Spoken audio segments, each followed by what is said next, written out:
long opportunity. And I'm willing to do that. I'll take my number out. All right. Okay.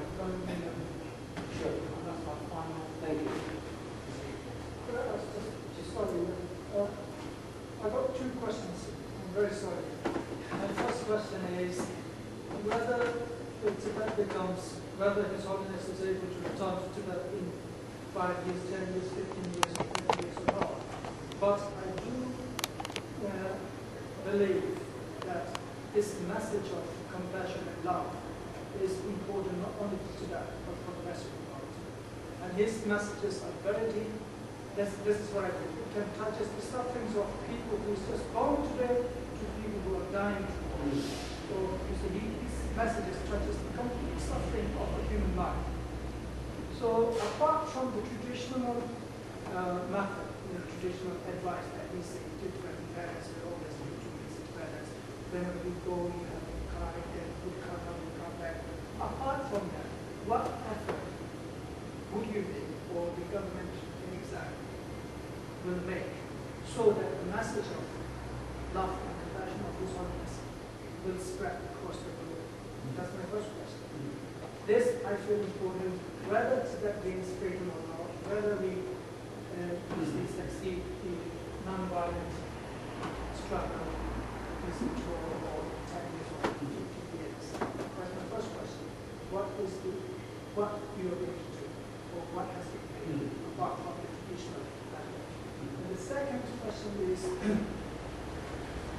in your life, if this struggle of non-violence of Tibet does not provide a concrete fruit at the end of your life, what will you leave for Tibetan people so that this struggle continues?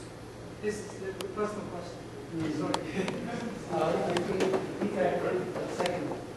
The second one was, if the struggle of Tibetan struggle for say autonomy, if this does not happen in your lifetime, what personal will you leave for Tibetan people so that this struggle continues?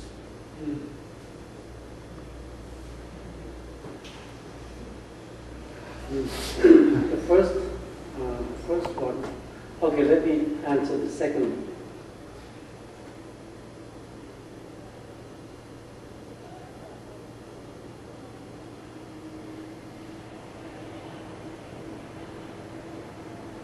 While I live, I think I will do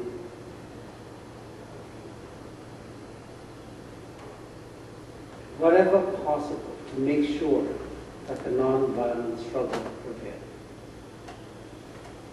I will.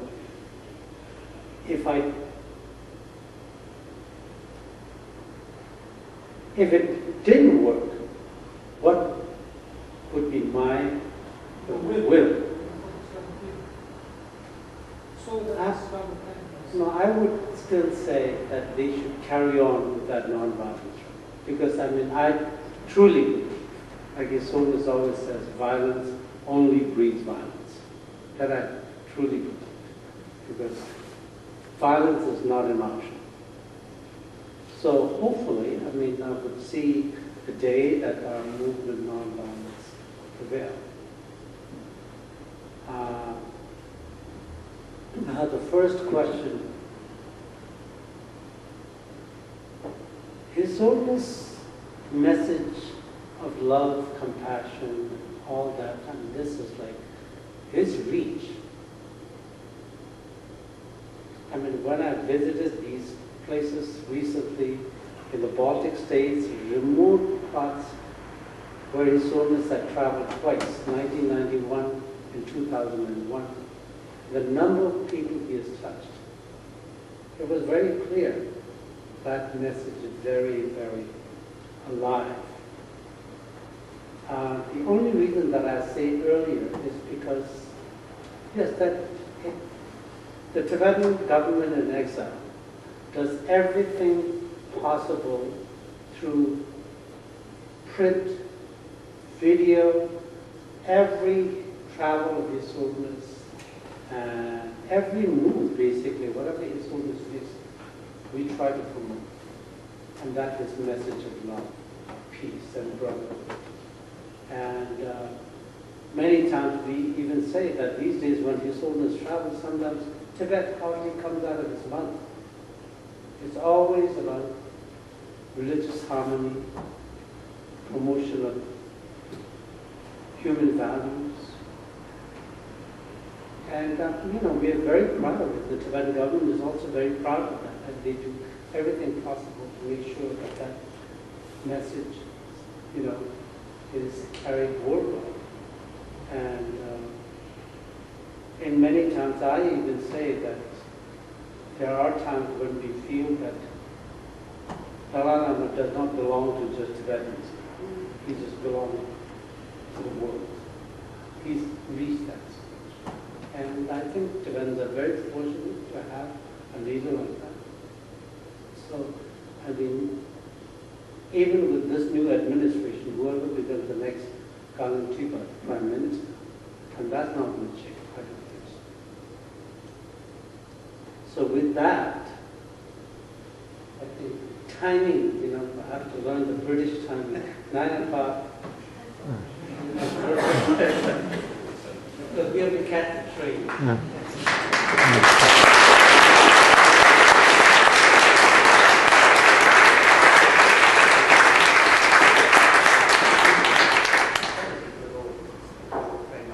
Just 3 quick things to pick up in a practical way.